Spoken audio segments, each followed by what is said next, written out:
yours. Thank you. Well, I hope everybody is well and staying safe. I would welcome if there's any burning questions that arise and you type them in. Joe, you can interject, but I'm not really going to scan the chat box because otherwise it interrupts my flow. Um, just a brief introduction. I'm a addiction medicine physician. I work at Sage Prairie. I'm the immediate past president of the Minnesota Society of Addiction Medicine, but this talk is not being given on their behalf. Um, I don't have any conflicts of interest really to disclose. I don't make dollars or rubles from non-clinical sources. And I will briefly discuss the use of off-label medication. Um, And then just to jump in, I think that this is particularly pertinent as a topic in this current day and age because I think we often are spending all day on our devices of various kinds and in fact even dreaming about them. Um, so for me, what led to my interest in this issue is my children, particularly my oldest, when she had a sleepover, and her 6 girls who came over to sleepover also brought along 6 iPads. And they all proceeded to stare intensely at their iPads without really talking to each other, which was just completely different from the like loud giggling that I was expecting, and sort of dark. And I also had long been aware of the potent draw of gaming, just having gone to MIT and being born into a fairly nerd-driven family. I anecdotally have also noticed that my patients, especially young adult men who like have trouble looking at me when we're having appointments because they're too busy looking at their phone and responding to messages or even answering their phone while we're having an appointment, that seems to be a bad prognostic indicator for whether they'll continue to be stable on medication. Um, I wanted to interject a thank you right here at the beginning because I think this is a powerfully difficult period of time. And so I think that spending your lunch learning about internet gaming disorder is a pretty impressive thing to be doing. So I wanted to specifically thank you for that. Um, I'll start just by reviewing the scope of the problem because this is, I think it's really important to make sure that we're not pathologizing normal behavior with this issue. So in modern society, it's pretty unreasonable to expect anyone to not use the internet. Participating in work, school, and social life all require like an online presence these days, and we're not looking to pathologize normal behavior. I also wanted to specifically mention that for many marginalized populations, the internet is a way of connection with other people they can relate with that has actually been a very powerful good. So I think that's specific and important to discuss. And then also to just provide a reminder that just like every other kind of addiction issue, time-based definitions of how much phone use there is or video gaming use there is not subtle enough to categorize having a problem, especially now when extensive use of those things is very common. Um, I think it's also important to scope things and keep them in context. I know I probably fall into this category where my children had really specific screen time rules, which have been greatly relaxed, considering that they now have to do all of their school online. And so at any time can just probably just pretend that whatever they're doing is based on school. And so it's become really difficult to set boundaries around school. Um, The key of the diagnosis, just like with other forms of addiction, is internet video gaming disorder is when there's issues with function. So being unable to function in relationships, work, mental and physical health being impacted. It's those functional issues, not time-based issues, that are crucial for the diagnosis. So first, I just wanted to sort of check everyone's internal biases and have everyone think about internally what you picture when you think of someone who's a gamer. These two examples of gamers actually come from my direct family, and I checked with them yesterday that it was okay for me to put them in here. They're not, as far as I know, pathological gamers. One is my brother, who's a professional beach volleyball player, who is, by all marks, very successful and functional, has a wife and children, and is a professional beach volleyball player, and has been traveling the world doing that up until recently, but still is very involved in gaming. And one is my aunt, actually, my great aunt, who is also very into video games and has been ever since we were younger. And in fact, when I called her to check on whether she was okay with me including her picture last night, she said that she was playing a game called Gumdrop Island right at the moment of my call, and so she was certainly happy to be included.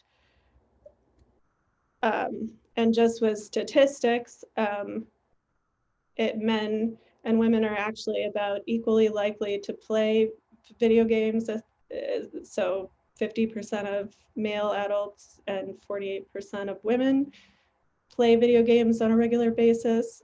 However, interestingly, men are much more likely to call themselves gamers than women, probably because of like cultural preconceived notions around that.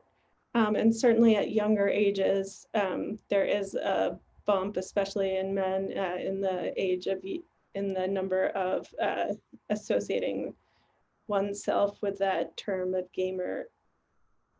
But it's not the one-to-one ratio that we're led to believe by popular media. Roughly 160 million American adults currently play internet-based games on a regular basis, and the average age is actually 37 years old for women and 33 years old for men. So it's actually, again, not what you might think of when you first imagine it. In terms of who do people look to for advice on these subjects, in general, it's doctors or other mental health or medical professionals, which is where about 61% of people look for their advice. And actually, right now, 66% of parents say parenting is harder than it was 20 years ago.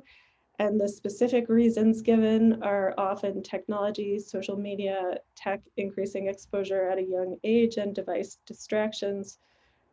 So it's become really a profound problem for parents without really a lot of guidance being offered. So I think we can do a lot better in that sense. In terms of what the experts currently say, the DSM-5 was finalized in 2013 and does not include the term internet addiction. The only behavioral addiction formally recognized, I didn't finish that sentence, I guess, but it's actually gambling disorder. Internet gaming disorder was included as a proposed diagnosis under investigation. So there are some criteria given in the DSM-5 for that. But of note, that condition, there's no inclusion of any issues with the internet in general or social media. In late 2017, it was announced the WHO was adding video gaming disorder in the ICD-11 as an official diagnosis. So the WHO has formally recognized video gaming disorder. And right now, treatment is common in China and South Korea, but is not often based on strong theoretical underpinnings.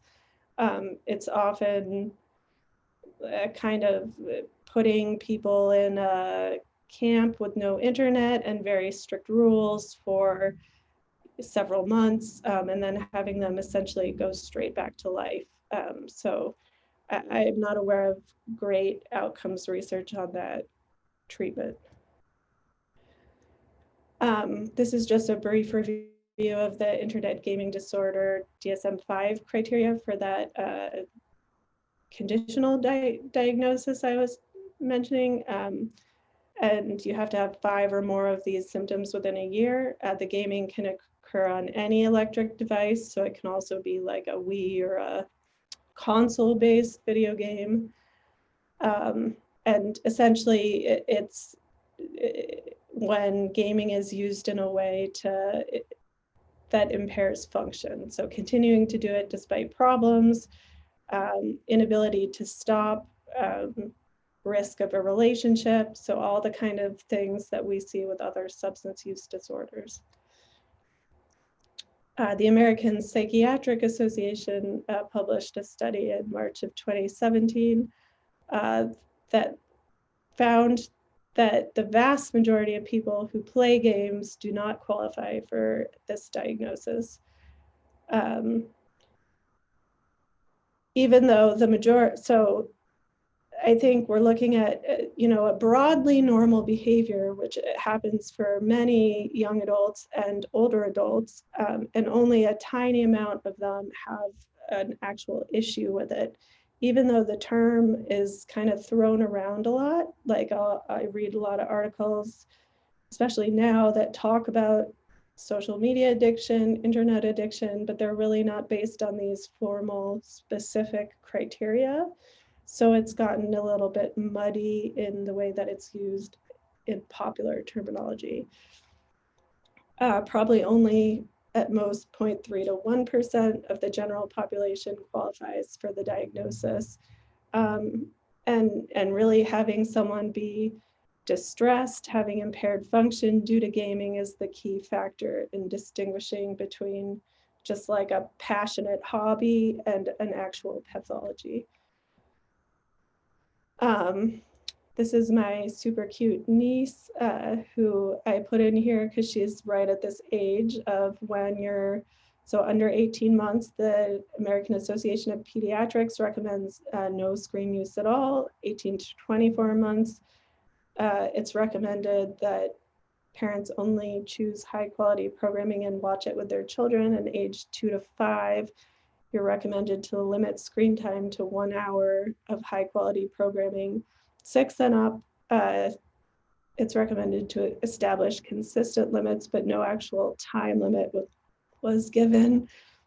So that's a pretty nebulous and I would say pretty unhelpful guideline.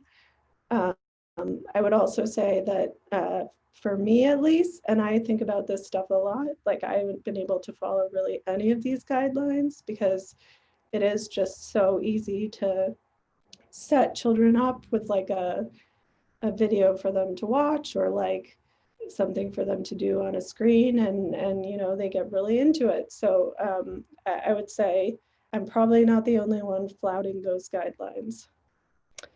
I think it's pertinent also to think about what business and industry leaders think.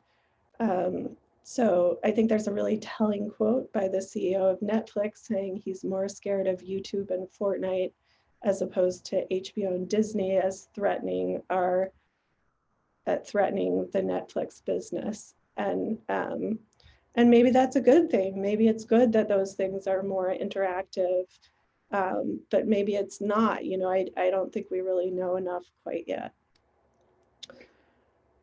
Certainly what we know is this is impacting more and more people. So Fortnite, for anyone who's not aware of it, is a ubiquitously popular game played by young adults and adolescents, to the point where there was like a 2-day period where they shut down to transition like from one version of the game to the next.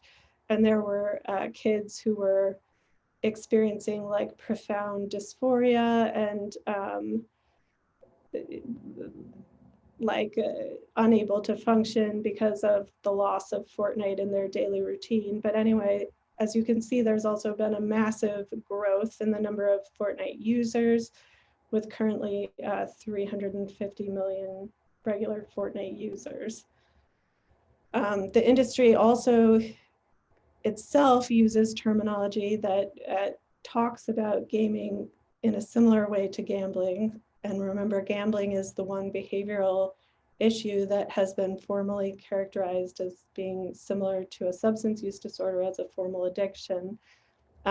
So the term whale is actually used by companies to denote the small percentage of players who spend a large amount of money, and that's where they get most of their money. So for example, for this game Clash of the Dragons, 90% of the money came from the players who spent $100 or more, and there was one top whale who spent $6,700 in a month. According to my brother, who I went over these slides with, he said that that was nothing and that must be old school information. It's also interesting to think of that so this next bullet point has to do with mostly World of Warcraft and League of Legends, but those tend to be some of the more addictive games that people play more consistently, where people join guilds who make commitments to each other to play at certain times. And those players within a guild are spend much more money than other players, 53 times more money specifically, which is quite a bit. I think another important general background thing to be aware of is just the great growing popularity of esports and streaming services, generating up to close to $2 billion in 2022. There's two main services, which are Discord and Twitch, and I've come across quite a few patients who've had the plan of becoming like a Twitch or a Discord star, and so that's like where they put all of their time.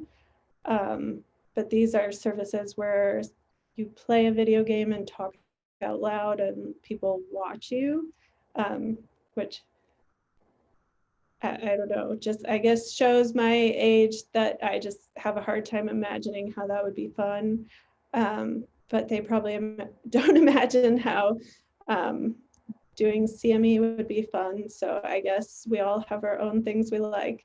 But I think these are important things to be aware of because these streamers are profoundly popular. So the #1 streamer on both Twitch and YouTube is named, I'm not going to say it right, but essentially PewDiePie, and has over 100 million followers and makes $20 million. I think that's a year, but I might not have put it correctly, but is a profoundly rich person, holds enormous sway over what their watchers think also. And it's worth being aware of them, especially if you have children, and being aware of their sort of general views. That specific PewDiePie person had a contract canceled with Disney because the Wall Street Journal broke a story that 9 of his videos contained overt anti-Semitism. And so, you know, you might not even really be aware that your child or loved one is coming across just very blatant radicalizing information through these seemingly innocuous video game streaming services. The main types of games, just as kind of a primer, are massive multiplayer online role-playing games, first-person shooters, free-to-play games, sports and strategy. The most reinforcing tend to be these massive multiplayer role-playing games. I don't want to sound like I'm a huge digital killjoy. There are positive things with video games too. For example, children with autism spectrum disorder have often felt more connected to peers when they're able to network with them on games. Although there is kind of the dark edge that they may actually be more susceptible to developing issues. There also recently was an ADHD treatment called Endeavor RX that was approved as a prescription treatment for children aged 8 to 12 in June of 2020.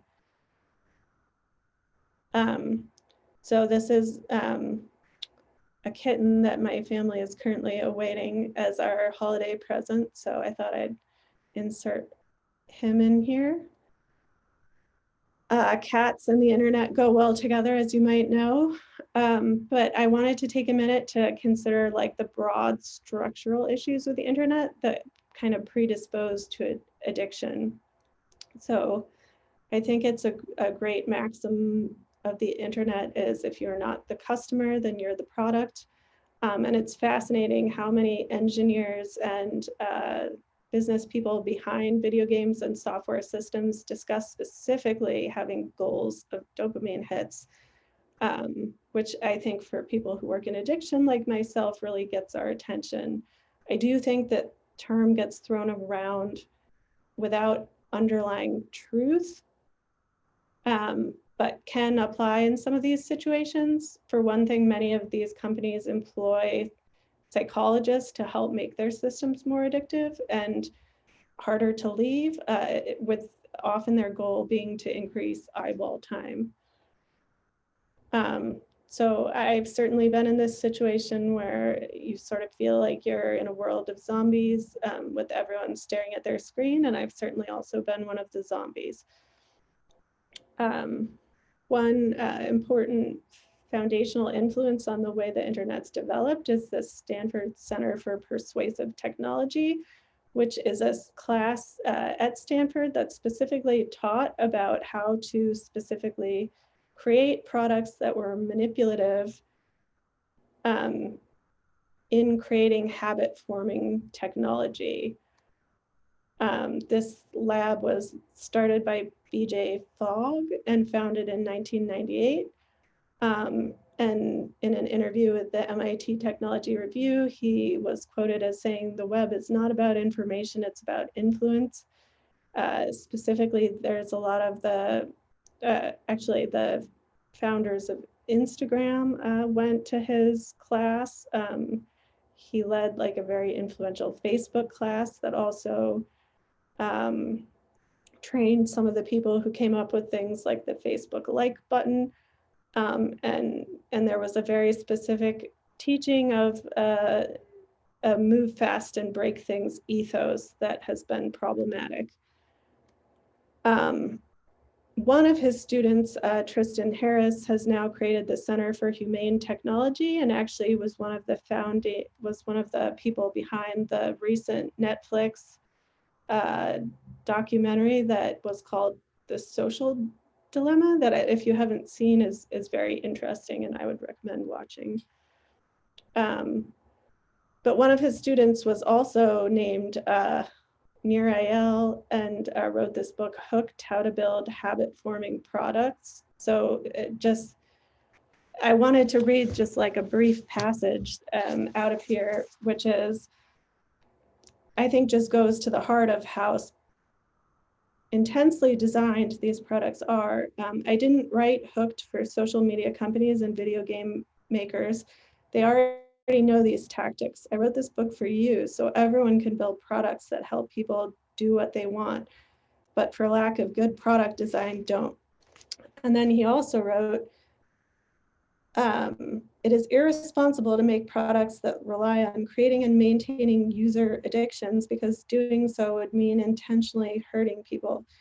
But he acknowledges that many of the habits that his products promote can also be essentially addictions. So he's now written a book that's basically the opposite of this book about how to get people off habit-forming products, which I think is interesting because this book is only from, I think, 2013, but it's pretty recent. And so he's already experienced a clear crisis of conscience in being part of creating these hooks.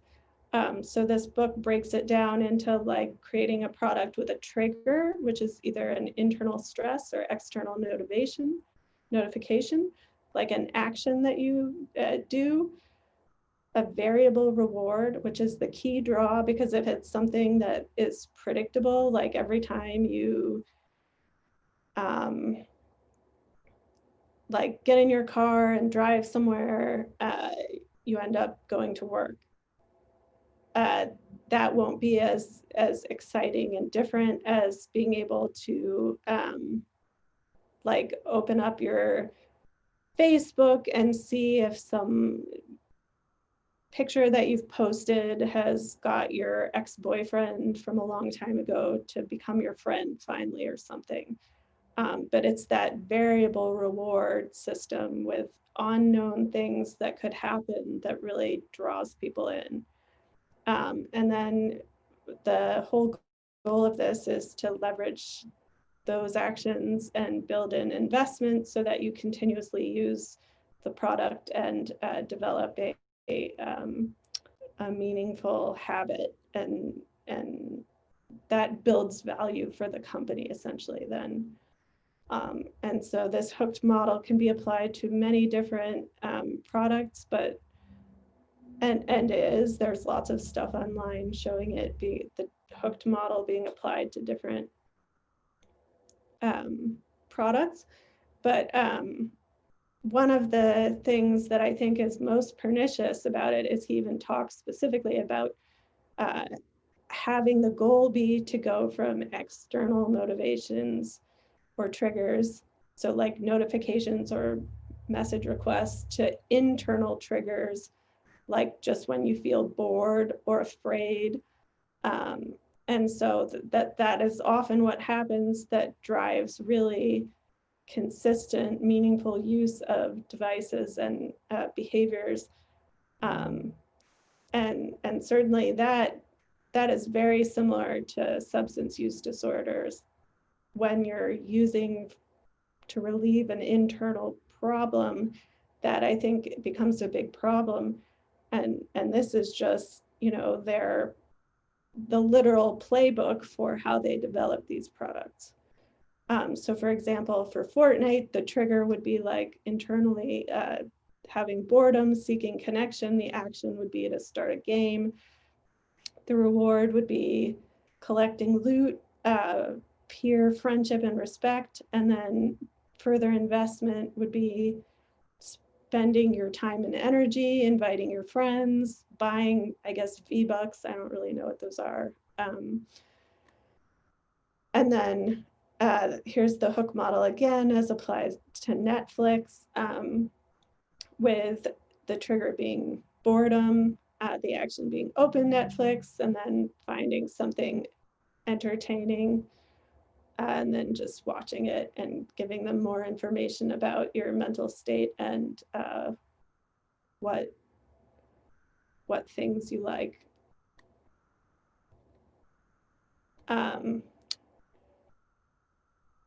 Facebook also in 2014 did a big experiment on manipulating the news feeds in over 600,000 users' Facebook feed to become either more positive or more negative. And they did find that they were able to create emotional contagion within people's networks by manipulating their news feeds. So creating more positivity by having an algorithm that put more positive posts on top, and the same thing with negative posts. Neutral posts resulted in less engagement than either positive or negative posts. So that experiment resulted in like a huge outcry with people justifiably pointing out that there was no IRB. No one knew that was being done to their Facebook feed, and people didn't enjoy the fact that they were just being experimented on. So because of that, Facebook essentially just continued to study their algorithms and how people respond to them, but didn't publish any research on it or really tell people how they've been changing the algorithms very transparently. So I would say that's probably not what people were hoping for as the outcome of that feedback. Just another big structural issue with the internet is constantly comparing our insides to other people's outsides. So this is, you know, I posted on my Facebook to show everyone what a happy, perfect family I have, because we all wear matching Mickey sweaters and got to see Santa back in the day when you could see Santa. But in reality, we were like late to my daughter's ballet recital. The oldest daughter was horrified by having to wear a matching Mickey sweater. My husband did not want to wear a matching Mickey sweater, has since lost that matching Mickey sweater. Well, I think he's lost it. I don't think it's really lost. My middle daughter was really happy, and my son was kind of okay with it, but it was not internally a very fun experience. And so I think I try to remember that when I look at other people's like perfect homeschooled life in this day of homeschooled parenting, because I don't think we're really transparently showing our actual insides to other people's outsides. I think we're not comparing apples to apples. We're trying to show a shiny, perfect apple, and that can really create a lot of stress and dysphoria. And then I'm going to kind of skip through this idea because I would imagine most of you are familiar with this, but just the idea of filter bubbles. When we do a Google search, each of us is seeing something different because we teach Google what we want to see. Google wants us to spend more time on there, or whatever Bing, whatever thing you use. So essentially, we get radicalized by our computer over time because, for example, if I love cats and I look up panther, I'm going to see a lot of other kinds of cats, whereas another person who loves football is going to see just a completely different set of facts. So we end up being a society that doesn't share even a set of facts. And so we're all kind of in our own little bubbles. Social media use correlates with issues with sleep and depression, especially in girls. It's been found to be dangerous.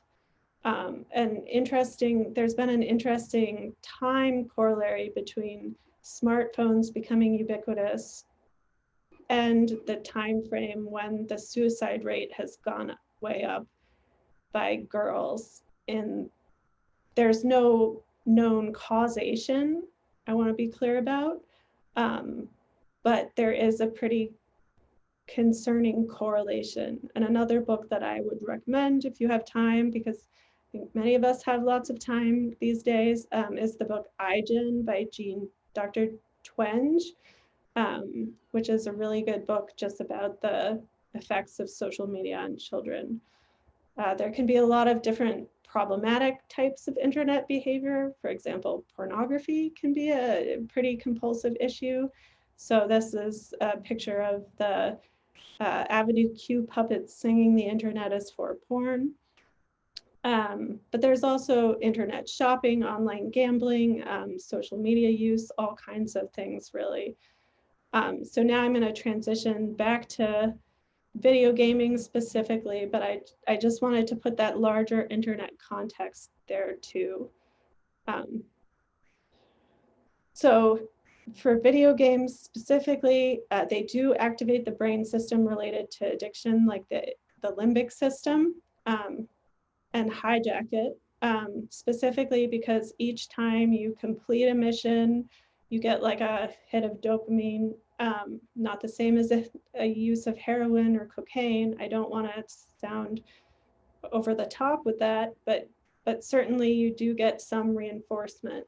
The video game loot drops, which is when you like kill a boss and then you get like a jade sword or something, and leveling up are specifically set with intermittent variable rewards. So that's that, like we looked at in the hooked model, that's that most reinforcing kind of reward system. So operant conditioning is the kind of model of behavioral change that was how B.F. Skinner taught pigeons to play ping pong. Intermittent variable reinforcing rewards are the most reinforcing in mouse studies. And that happens also with social media. You never know when you will obtain a huge amount of likes, so you just compulsively keep trying.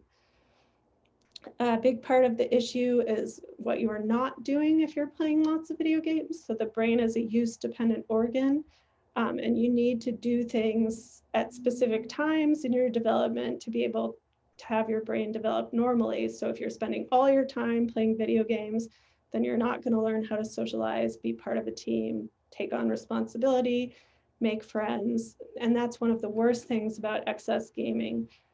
But again, it's complicated, right? Because there is the issue that sometimes you do see kids playing with other kids, like with headphones, and they can talk to each other and play with each other. And especially during this COVID period, that's been a good way for them to stay in contact.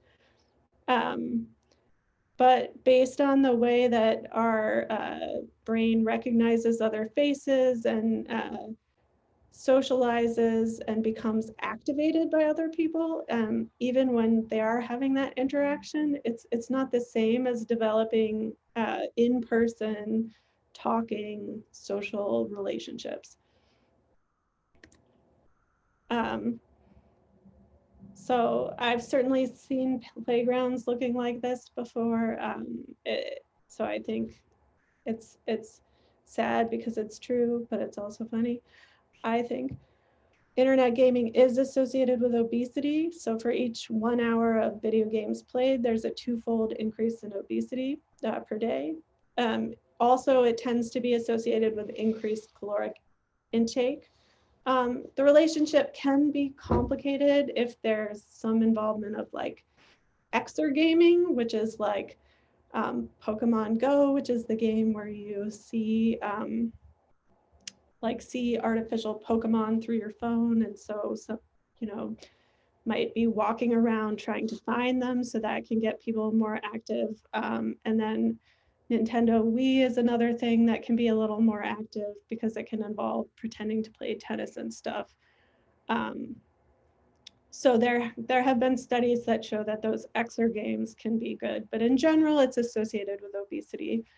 Then there can be issues with just heteronormative gender roles being the norm, so that there's this hypersexualized depiction of women and this depiction of men as being focused on having to save princesses and beat up strippers and just all these sort of pathological tropes. Male characters are 4 times as likely to be portrayed on the cover of games. Because of the cultural ideas in our collective heads that women don't play games as often, issues with gaming disorder usually are not identified in women. And then I'll just kind of skip through this, but it would probably be interesting for anyone who's not familiar with Gamergate to read about it. It was a pretty amazing phenomenon. Insomnia certainly occurs as a result of internet gaming use disorder and just use of phones in general. Having your phone near your bed is very associated with having difficulty with sleep. So I always want to end on like a hopeful note. There are definitely things that can be done and ways to help. Specifically, well, and first of all, we're not talking about getting rid of the internet or putting people in camps where they can't have any internet and then have it taken away forever. No one wants prohibition, just like the vast majority of people who drink alcohol don't have alcohol use disorder. The majority of people who use the internet do so without harm. Same thing of people who use games do so without harm. The gold standard is individualized assessment by a physician or other health professional who can identify comorbidities, because there can also be mental health issues, substance use disorders, and all that can complicate the picture. If you're going to get and look at one study, I would recommend this one, this review of 22 studies by Kristen Zajac from 2020. She reviewed 22 studies and showed that there is some promising research showing that Wellbutrin or bupropion may show promise, so that's the off-label use of medication. They did not study use of naltrexone in those studies, but because it's an established treatment for gambling disorder, it's, I think, not unreasonable to think about that. And then there's also evidence that there was some good outcomes for cognitive behavioral therapy, but additional research was needed on those approaches. Part of the weakness of all of the studies were the problems with the methodology of the studies, specifically having small sample sizes, the lack of a definition for internet gaming disorder always being held to with high fidelity, so not knowing if you were comparing like groups, and the lack of a control group. I think one thing that's incredibly important is the way that we model our behavior to our children. And I wrote this talk like in a rural cabin while my kids were outside roasting marshmallows, and I was definitely not modeling good behavior at that time. So I think that's really important to think about too. There's a great movie called Screenagers, having to do more with just general screen use as opposed to internet gaming. But after taking my children to that movie, they started calling me a scrown-up because I myself can struggle with looking at screens a little too much. There's also a really helpful book called Pause and Reset by Dr. Nancy Petry. I would like also to take a minute to say, you know, Dr. Petry was an amazing professor at the University of Connecticut who helped a lot with defining the conditional diagnosis of internet gaming disorder and also contingency management, and she passed away in her 40s of disseminated breast cancer, and I think it was a huge loss, and I just want to mention her. She wrote this book, and I actually spoke with her about internet gaming disorder right when I first became interested in it, and she was just so kind and accessible, and so I just wanted to recognize her for all that and mention what a huge loss that is. But in her book, she mostly talks about how to help parents focus on effectively setting boundaries for video gaming use disorder, with the general paradigm being to record how much gaming is going on, to find healthy recreational activities to replace it, and then to reward the non-gaming activities. So one really important thing she discusses first is to talk assertively, not passively or aggressively, but non-judgmentally, focused on facts, approaching the subjects openly and with love. And just to remember that children play the games for a reason, and often that reason is because they feel very out of control in the world, but feel like they can have success and control by, you know, saving the world by playing these games. So in terms of the recording is quantifying the amount of gaming, and that should be observation for at least 2 weeks. To try to help with that, it makes sense to reconfigure the house so that the gaming occurs always in like a main room of the house, so like a kitchen or some area where the parent can easily check, not just in the bedroom. She mentioned also checking out the browser history if gaming is occurring on a laptop. And she mentioned that just by paying attention to this, you might improve the problem just by even checking on them that frequently. As a screen, gaming 5 days a week or more than 20 hours per week is concerning. But as we discussed before, a problem can't be diagnosed based on time gaming alone. It's okay to set limits with your kids. Gaming is not their constitutional right, no matter what they say. Good rules of thumb are an hour or less on school days, 2 hours or less on weekends. And it's a good idea to think about what to do on days where there is no school or holidays. It's important to have some break from gaming so that there's days where other social skills can be developed. Thinking about replacement activities, it's important to have a variety of activities and include your kid in the process. It's also important not to be like acting out what you want for them, but actually to think about activities that they want and to try to find activities that fulfill the need that they're filling by gaming. So if they're trying to be social, maybe help them join a sports team or set up more time with their friends. And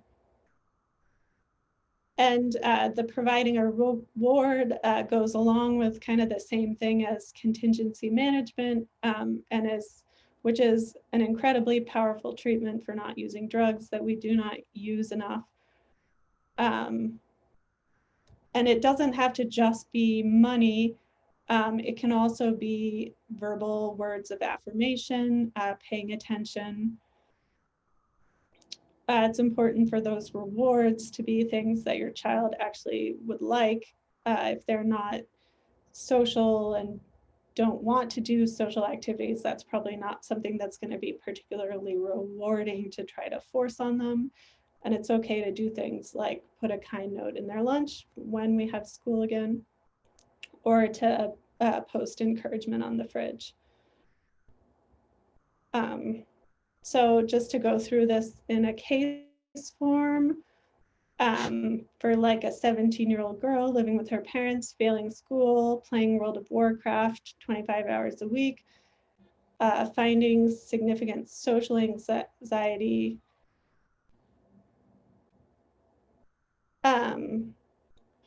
She is found to be playing 7 to 8 hours, both weekend days and 2 hours before bed, usually alone in her room. Part of it is feeling a commitment to a guild. So she feels she has to join in required raids even when she has other homework to do. But upon discussion, she informs her parents she has always wanted to do karate, so they offer to start lessons 2 days a week. And on weekends, begin to spend time with her at least one weekend day. She also connects with a tutor. And whenever she is practicing her karate or doing homework, words of affirmation are offered. After a few months, she consistently reduces gaming to below 10 hours a week and agrees to leave the guild.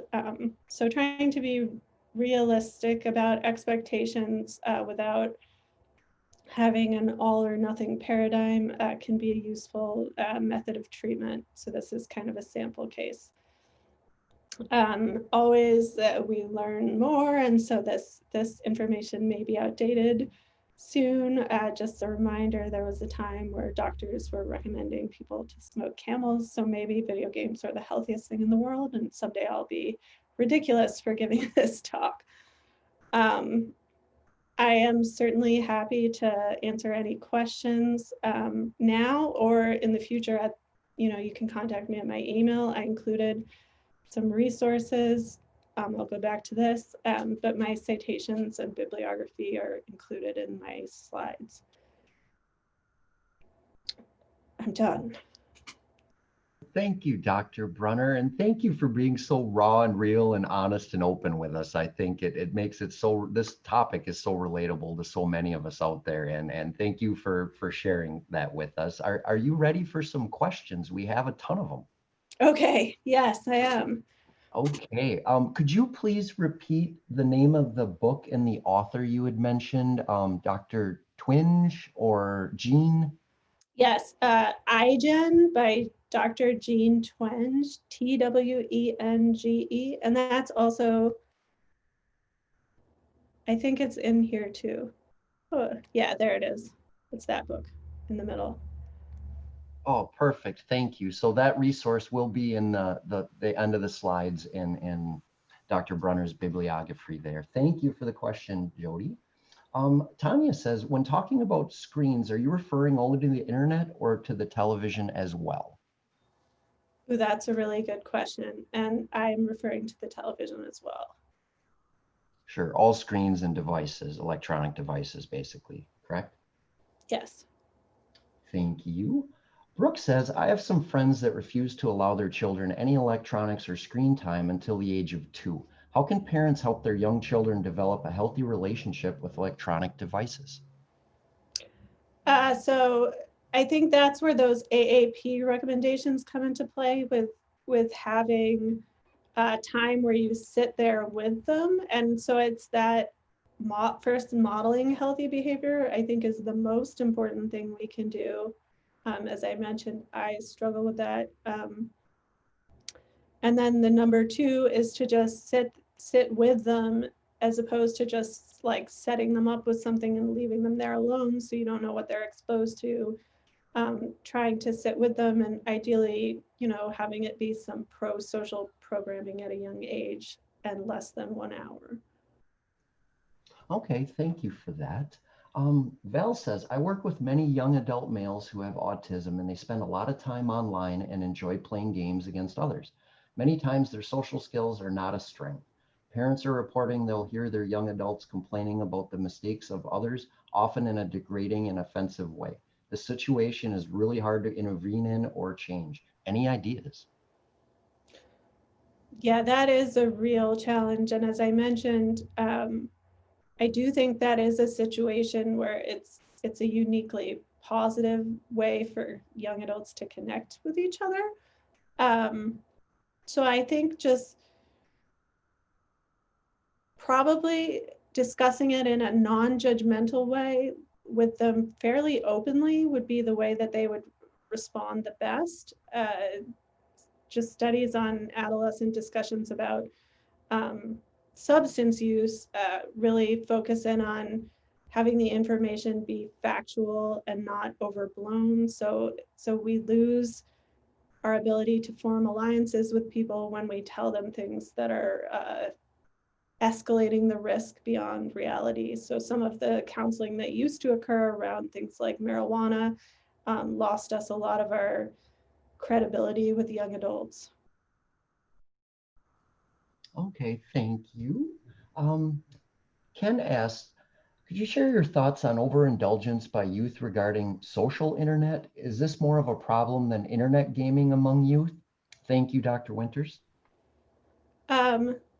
So my thoughts are that that is uniquely dangerous for girls because they're more vulnerable to the negative self-talk and the internalizing perfect self-image that they will never be able to attain, which is similar to actually how women use substances also to try to relieve negative feelings. So I think especially with teenage girls, social media can be very dangerous, but it's like a bifurcated. So kids who are generally have a lot of friends and are social do tend to be some of the kids who use social media the most, and it doesn't tend to be risky for those kids. It does tend to be risky for kids who are isolated, don't have a lot of friends and are using it a lot to compare themselves to others. So the answer is that it depends, but probably more with girls. Okay, thank you for breaking it down for us. Maggie asks, what non-medication treatment options do you recommend in our area? Well, so as I mentioned at the beginning, I'm starting to take patients to, I'm starting a video gaming treatment place like here at Sage Prairie. So you can refer to me. Another possibility is to do counseling therapy directly with the patient and family. And the only national place that I'm aware of is in Seattle. There's a place called Restart, but it's similar to the place that I mentioned, the Korea and China places where you basically go there, stay with no internet for a month, and then leave. I don't know of any like great outcomes data or specifics about that program, and I think it's pretty expensive. Okay, thank you. I'm getting our next question geared up here. One moment. So these two kind of dovetail together, I think. Rini says, I heard that for gambling addiction, there's a different part of the brain that is stimulated versus other addictions like drugs when looking at a PET or MRI scan. Are there any studies on the gamer's brain? And Aaron asked, does one with an internet gaming disorder have a predisposition for gambling disorder? I think those are great questions. I do not know the answer to them. I'm sorry. I'm sorry. Fair enough, fair enough, no worries. Teresa says, could a diagnosis be more of an abuse or use disorder without a specific addiction diagnosis? Yeah, the diagnosis would be internet gaming disorder, like a essentially um, the conditional DSM-5 diagnosis. So it's along a continuum and certainly not the same as a formal substance use diagnosis because there's no DSM-10 code for internet gaming disorders right now. The ICD-11 will have internet gaming disorder in it, but the ICD-10 does not, if that makes sense. Okay, thank you. Becca asks, does the American Association of Pediatrics specify what they mean by high quality programming? Not that I'm aware of. That's what I mean by it's a little bit unhelpful. I think a really good resource, and I did include it here as well, is Common Sense Media, which is a reference I use with my own kids a lot, where you can look up different apps there to see like what platform they go on and who uses them and what they're used for and whether there is any known abuse or pornography spreading through those apps. It also says on there whether they consider things to be high quality, and I think that's a really good resource. They have a lot of funding, so they do some pretty good reviews of things.